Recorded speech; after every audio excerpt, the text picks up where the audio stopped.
Hello everyone, here's the next instalment of our class story, Wolf Brother by Michelle Paver, and I'm going to read chapter 8. As the four of them crossed the river by a wooden walkway, Torak stared down at the sliding water and thought about jumping in. His hands were tied. He'd drown. Besides, he couldn't leave Wolf.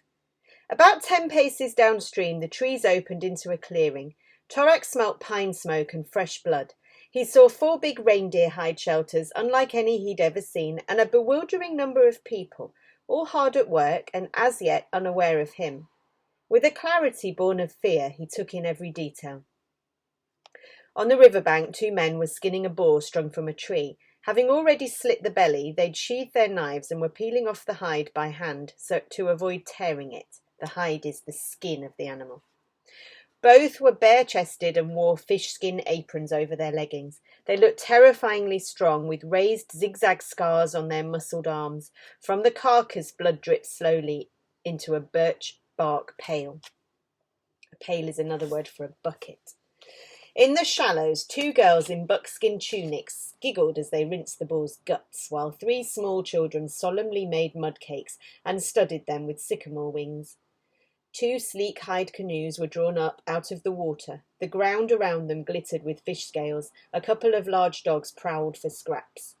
In the middle of the clearing, near a pinewood long fire, a group of women sat on willow branch mats, talking quietly as they shelled hazelnuts and picked over a basket of juniper berries. None of them looked anything like Horde or Wren. Torak wondered briefly if, like him, they'd lost their parents. A little apart from them, an old woman was heading arrows, slotting needle-fine flakes of flint into the shafts, then gluing them in place with a paste of pine blood and beeswax. A round bone amulet etched with a spiral was sewn to the breast of her jerkin. From the amulet, Torak knew she must be the clan Magay. Far had told him about Magays, people who can heal sickness and dream where the prey is and what the weather will do. This old woman looked as if she could do far more dangerous things than that. By the fire, a pretty girl leaned over a cooking skin. Steam crinkled her hair as she used a forked stick to drop in red-hot stones. The meaty smell of whatever was cooking made Torak's mouth water.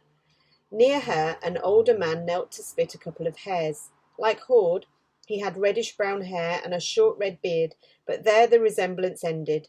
His face had an arresting stillness and a strength that made Torak think of carved sandstone. Torak forgot about the cooking smell. He knew without being told that this man wielded power. Ozlak untied the bindings and pushed Torak into the clearing. The dogs leapt up, barking ferociously. The old woman made a slicing motion with her palm, and they subsided into growls. Everyone stared at Torak, everyone except the man by the fire, who went on calmly spitting the hairs. Only when he'd finished did he rub off his hands in the dust and rise to his feet, waiting in silence for them to approach. The pretty girl glanced at Horde and smiled shyly. "We saved you some broth," she said. Torak guessed that either she was his mate or wanted to be. Wren turned and rolled her eyes at Horde. "Dirati saved you some broth," she mocked. Definitely his sister, thought Torak. Horde ignored them both and went to talk to the man by the fire. Quickly he related what had happened. Torak noticed that he made it sound as if he, not Ozlak, had caught the thief. Ozlak didn't seem to mind, but Wren flashed her brother a sour glance. Meanwhile, the dogs had scented Wolf. Hackles bristling, they advanced on Wren. "Back," she ordered. They obeyed. Wren ducked into the nearest shelter and emerged with a coil of woven bark rope. She tied one end round the neck of the bag containing Wolf, tossed the other over the branch of an oak tree, and hoisted the bag high, well out of the dog's reach. And out of mine, realised Torak. Now even if he got the chance to escape, he couldn't. Not without Wolf.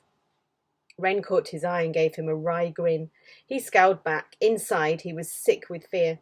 Horde had finished talking. The man by the fire nodded once and waited for Ozlak to push Torak towards him. His eyes were an intense, unblinking blue, vividly alive in that impenetrable face. Torak found it hard to look into them for long, and even harder to look away. "What is your name?" said the man in a voice that was somehow more frightening for being so quiet. Torak licked his lips. "Torak? What's yours?" But he thought he already knew. It was Horde who answered. "He is Finn Kedin, leader of the Raven clan, and you miserable little runt, should learn more respect." Finn Kedin silenced Horde with a look, then turned to Torak. "What clan are you?" Torak raised his chin. Wolf? Well, there's a surprise, remarked Wren, and several people laughed. Finkedin wasn't one of them. His burning blue eyes never left Torak's face. What are you doing in this part of the forest? Heading north, said Torak. I told him it belongs to us now, Horde put in quickly. How could I know that, said Torak. I wasn't at the clan meet. Why not, said Finkedin. Torak did not reply. The Raven leader's eyes drilled into his. Where are the rest of your clan? I don't know, said Torak truthfully. I've never lived with them. I lived with my father. Where is he? Dead.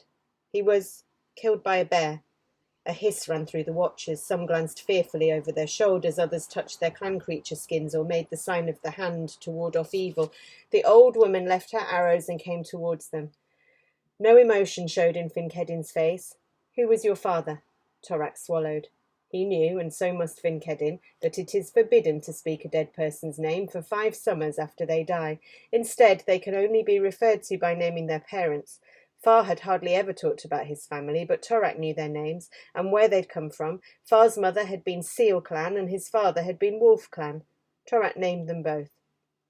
Recognition is one of the hardest expressions to conceal. Not even Finkedin could hide it completely. He knew Far, thought Torak aghast. But how? Far never mentioned him, or the Raven clan. What does this mean? He watched Finkedin run his thumb slowly across his bottom lip. It was impossible to tell whether Torak's father had been his best friend or his deadliest enemy. At last Finkedin spoke. Share out the boy's things between everyone, he told Oslak. Then take him downstream and kill him. And that's the end of today's instalment of Wolf Brother. Things are going from bad to worse for Torak. I'm going to post this video onto Class Dojo and a couple of comprehension questions for you to let me know the answers to. Okay, I will read another chapter tomorrow. I'll see you at 1 o'clock for the afternoon register today. Bye for now.